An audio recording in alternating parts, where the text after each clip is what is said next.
Hey guys, we're going to be looking at the Coleman stove here, and this is one size right here, and this one is a little bit bigger here, and this one right here is number 425E. 425E. Generally on these stoves right here, they'll have the date on them, and if you turn them upside down, like on this one right here, it's got 5 and 7/8. That means that was May of 1978 when this one was made. And that makes it, about 43 years old? And it's in good shape, 43 years old, right? To me it is anyway. And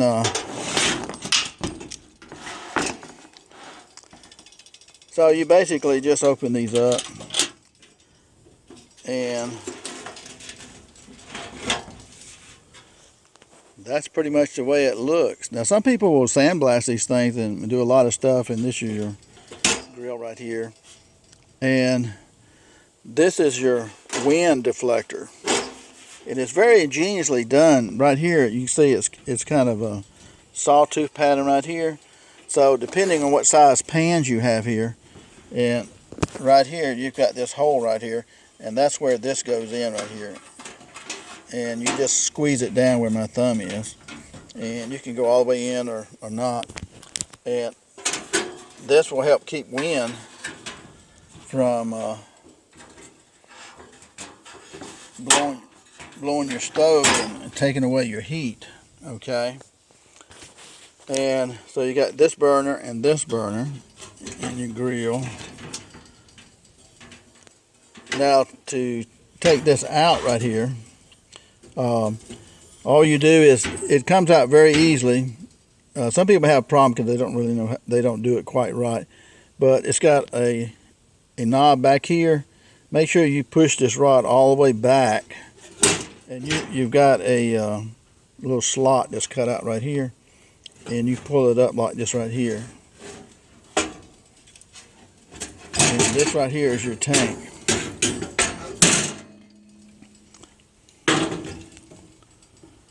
The tank is very simple. This is where you fill it up at. You got to make sure with these tanks that one, you got a good cap on here because it's got a rubber seal on the inside. That rubber seal is not any good, and they will wear. Okay, so if that rubber seal is not good, then you need another rubber seal or you need another cap. And a lot of times you end up buying a whole new cap. And so that's critical for this thing to hold pressure. The other thing for this unit to hold pressure, because it's an enclosed unit, is that on this pump right here, this thing is supposed to pump, and there's a cylinder in here, and I'll show you. Okay, this is what it looks like right here. That's on the inside here, and this part right here will kind of dry rot a little bit. You put a little oil on it, but it eventually begins to conform too much with that cylinder, and it shrinks over a period of time. I had to replace one of these on the other one, and this right here kind of balloons out like a parachute. And as you pump this, it's got this hole right here, and you put your thumb over that hole right there, and like this right here, when you're pumping, you go all the way down. Now on these, like all the other stuff like Coleman that has one of these pump systems, it's turned all the way to the right clockwise. That locks it with it down. And you turn it about a whole turn to the left counterclockwise, and then you pull this out right here and put your thumb here, and you start pumping this right here. And probably 30 times. You'll feel resistance where it gets harder to pump. When it gets really hard to pump, then keep your thumb on that hole and turn it. Okay, until it stops, and it'll stop right there clockwise. That cuts this valve off so that you have all that pressure in here. And that pressure can't go anywhere unless you got a faulty valve right here. Okay, and make sure that your knob is turned off. Clockwise, this way, and that's turning this valve off. And when you want to turn it on, you turn it this way. And right here is a pin. It stays down all the time until you get ready to light it. When you get ready to light it, you flip it up before you, and then turn your valve here, your knob here, a quarter turn, and then you can light it here. But you gotta have it pumped up first.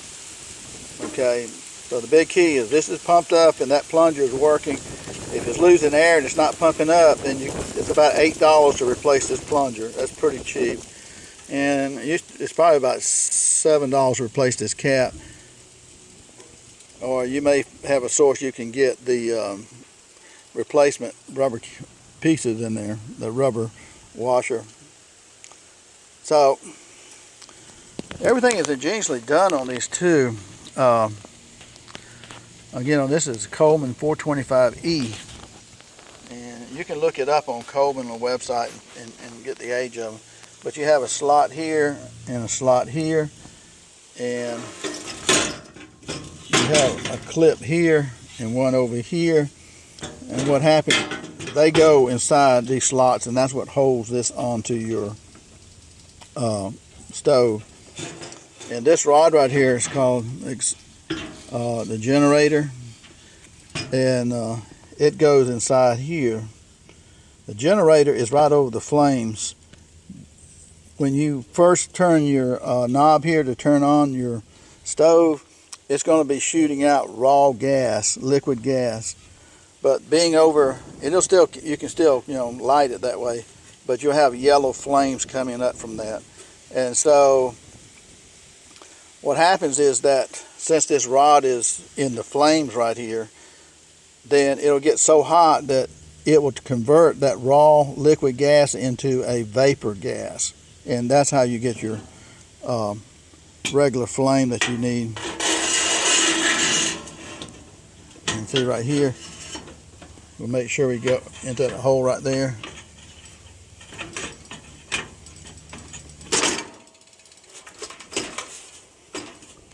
Okay, make sure that this is in real good right here.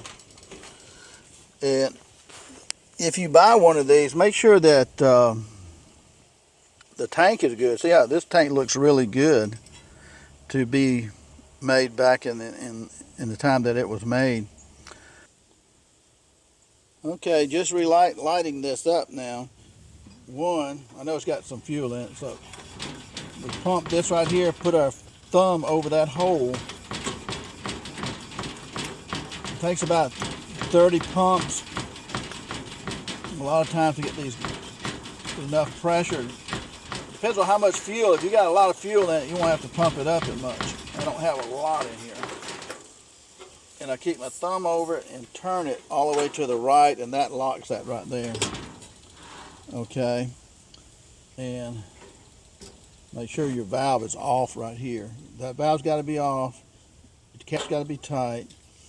This has got to be down, 6 o'clock down. And you pumped it up, and you kept your thumb over that hole. Now let's see if we can get her lit. So in order to light, you're going to take this wire right here, flip it up, and then you're going to turn your knob a quarter turn. And sometimes I turn it until I hear gas. Okay. I don't hear anything yet. I hear it now.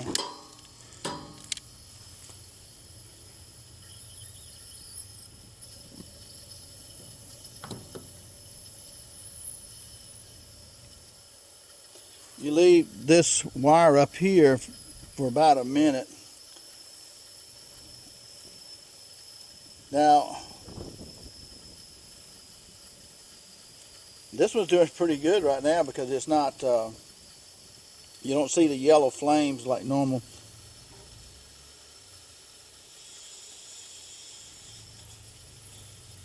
I wanted you to see the yellow flames. I turn it down.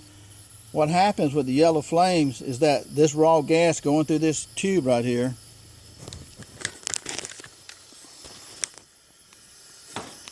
this tube right here is carrying your gas all the way across here, and that raw gas turns the flames yellow. But when that pipe gets hot enough, I mean really scorching hot, that raw gas will turn into a vaporous gas instead of, liquid fuel. It becomes a vapor, and then your yellow flames go out, kind of like what it's doing now.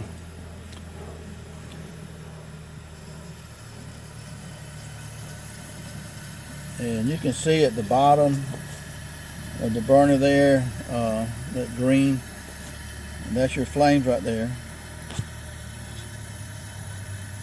And you control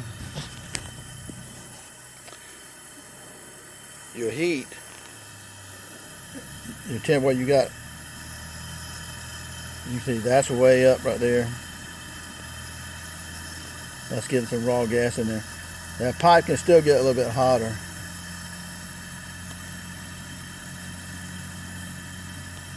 So you got one burner burning right here, and let's say you want the other burner burning.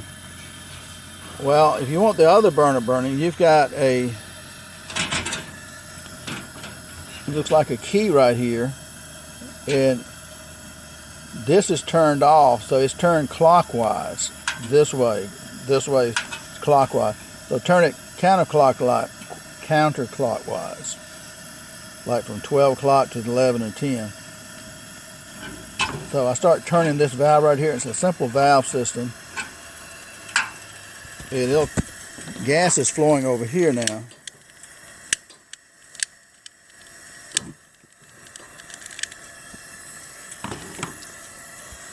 If you can see that. But this one is lit now, and the flame on this one is controlled by how much you turn this key. You can turn it all the way enough to the flame is higher, or turn it in and it closes the amount of pressure coming to this burner. So you can have like low, medium, and high on this burner right here. Now I have read where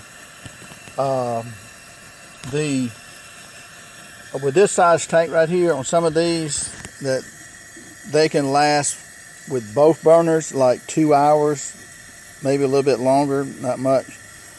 Or if you just use one burner, that this tank right here can last maybe 7 or 8 hours on one burner. And see, I can feel the heat right here, but I can't really see the flame that well in the daylight.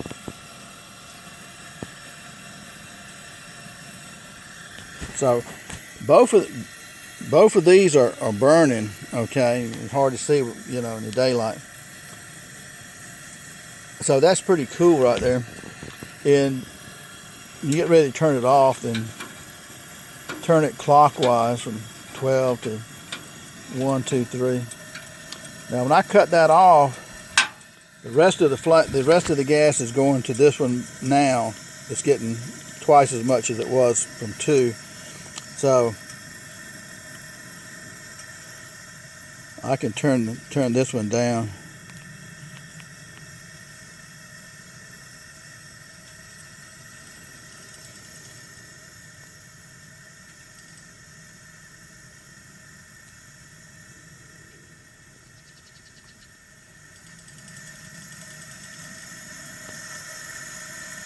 You turn it all the way up, you can hear it.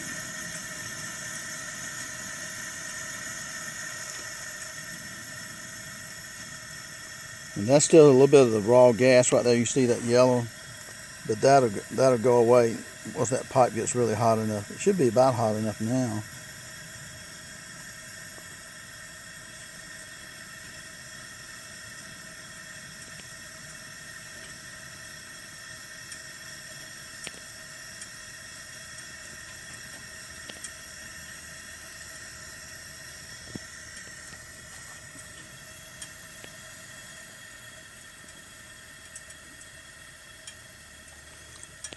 I've had these burn for like 5 or 10 minutes, and the yellow flame goes completely out.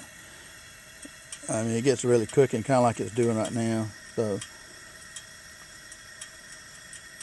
but this is a simple way of how these things work. and you want to turn it off.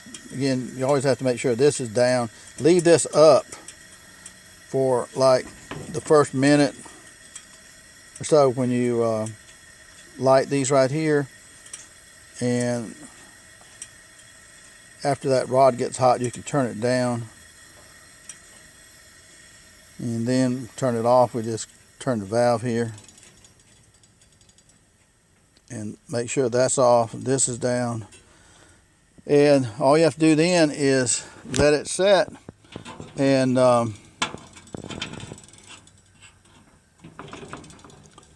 cool off. You want to definitely make sure this is cooled off before you put this tank back in there, okay? But this is a nice tank right here. I love the smell of Coleman fuel and cooking outside and stuff like that. That is really fun when you're camping. Ordered me a new tent called a Gazelle T4 hub tent. Gazelle T4 hub tent.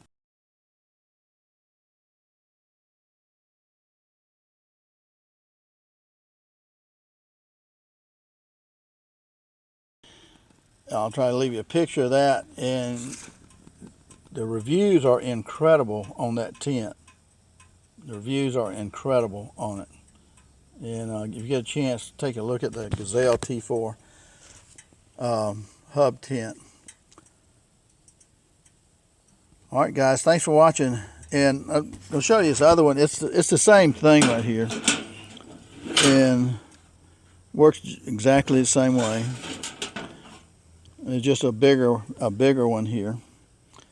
And again, the windshields right here, they're made so that if you got a bigger pan right here, that you can put this in here with it, you know, sticking out farther if you want to, or you could put it all the way back if you got really a big, you know, pan or something like that on here. All right, thanks for watching, guys. Gary J.